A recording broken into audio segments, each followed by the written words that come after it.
नमस्कार, city post live में आपका स्वागत है। मैं हूं अनुराग।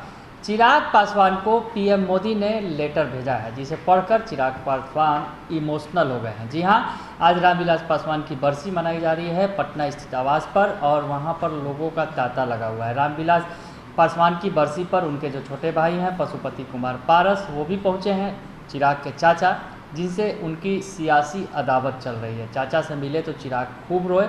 और इससे पहले पीएम मोदी का संदेश भी आया है, तो पीएम मोदी के संदेश के बारे में हम आपको बताएंगे कि पीएम मोदी ने इस मौके पर क्या संदेश दिया है, जिसे पढ़कर चिराग भावुक हो गए। उन्होंने पीएम मोदी के लेटर को शेयर किया है और ये लिखा है, पिताजी के बरखी के दिन आदरणीय प्रधानमंत्री श्री नरेंद्र मोदी जी का संदेश प्राप्त हुआ है।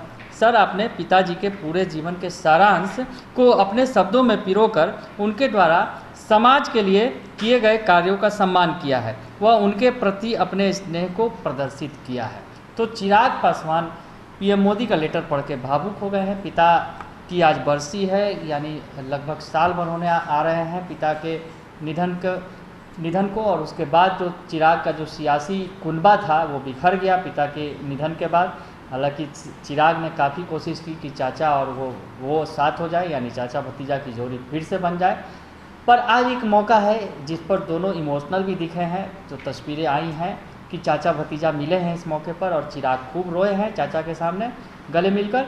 तो इस बीच जो पीएम मोदी का जो लेटर उन्होंने शेयर किया है उसे हम आपको बता रहे हैं। पीएम मोदी का इस मौके पर जो लेटर आया है चिराग पासवान को मिला है, उसमें उन्होंने रामविलास पासवान के बारे में बहुत सारी बातें कही हैं। आपको हम जल्दी में वो बताते हैं कि लेटर में क्या कुछ लिखा गया है पीएम मोदी की तरफ से।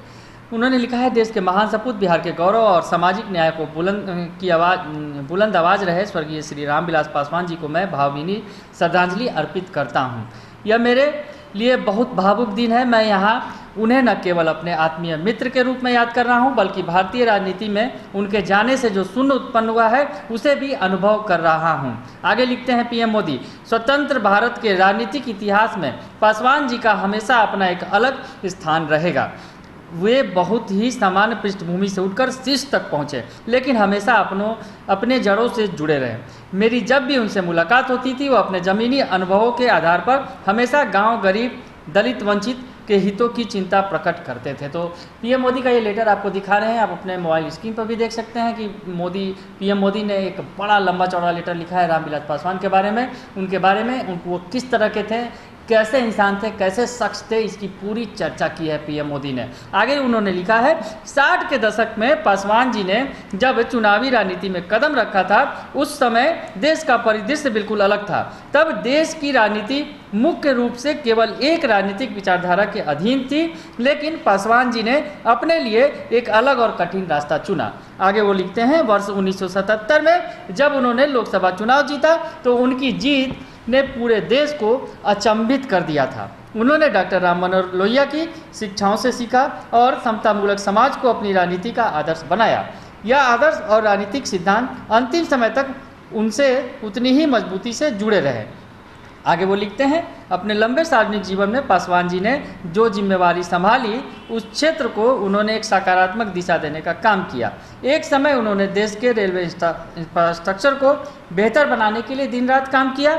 तो देश की टेलीकॉम कनेक्टिविटी को सुधारने में उनके योगदान को हम सब याद करते हैं। इसी तरह अगर उन्होंने श्रमिकों और कामगारों के हितों के लिए महत्वपूर्ण भूमिका निभाई, तो स्टील, माइनिंग और फर्टिलाइजर जैसे अहम क्षेत्रों में जरूरी सुधारों को गति देने में भी उनका सक्रिय योगदान रहा। तमाम योगदान की चर्चा कर रहे हैं पीएम मोदी की। उन्होंने देश को जो कुछ दिया, एक बड़े नेता थे रामविलास पासवान, और उनकी शख्सियत काफ़ी बड़ी थी। उनके समाज में तमाम क्षेत्रों में उन्होंने जो योगदान दिया समाज के तरक्की के लिए, वो हमेशा याद किया जाएगा। आगे वो लिखते हैं, एनडीए सरकार के 6 वर्षों में भी उन्होंने इसी ऊर्जा के साथ स्वयं को जनहित से जुड़े निर्णयों के लिए समर्पित रखा। उनके प्रयासों से देश को उपभोक्ता अधिकार और पब्लिक डिस्ट्रीब्यूशन सिस्टम से जुड़े अनेक प्रभावी कदम उठाने की दिशा मिली।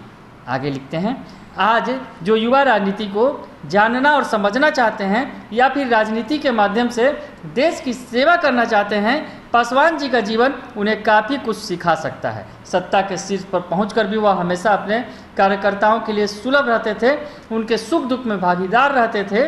उन्होंने हमेशा संवाद और सौहार्द में भरोसा किया।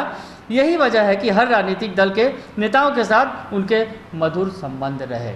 आगे उन्होंने लिखा है आखिरी कुछ 2 पैरा में, हमेशा चेहरे पर मुस्कान लिए मिलने वाले रामविलास पासवान जी सभी के थे, जन जन के थे। मैं रामविलास जी पासवान जी के परिवार के सभी सदस्यों के लिए, उनके सभी समर्थकों के लिए बेहतर स्वास्थ्य और सुख समृद्धि की कामना करता हूं। नरेंद्र मोदी। तो देश के प्रधानमंत्री नरेंद्र मोदी का संदेश आया है, जिसे पढ़कर चिराग पासवान भावुक हो गए हैं। मौका भी है, पिता की बरसी है, साल भर भी अभी नहीं हुए हैं। हालांकि जिस तरह से कुनबा टूट गया था उनका, या फिर एनडीए से संबंध खराब हो गए थे, और चिराग पासवान की सबसे बड़ी बात जो वो लगातार अपने पीएम मोदी का खुद को हनुमान बताते रहे कि वो पीएम मोदी के हनुमान हैं। हालांकि एनडीए से वो बाहर हो चुके हैं। एनडीए में अब उनका जो है जिस तरह से पार्टी में टूट हुई उनके, उसके बाद एनडीए से उनका नाता रिश्ता टूट चुका है, लेकिन पीएम मोदी की जो आत्मीयता है बनी हुई है, और रामविलास पासवान को उन्होंने बिल्कुल भावुक तरीके से याद किया है। तो पीएम मोदी का ये पूरा लेटर हमने आपको पढ़ के सुनाया। बने रहिए सिटी पोस्ट लाइव के साथ, तमाम खबरों से आपको अपडेट रखेंगे। फिलहाल के लिए इतना ही, धन्यवाद।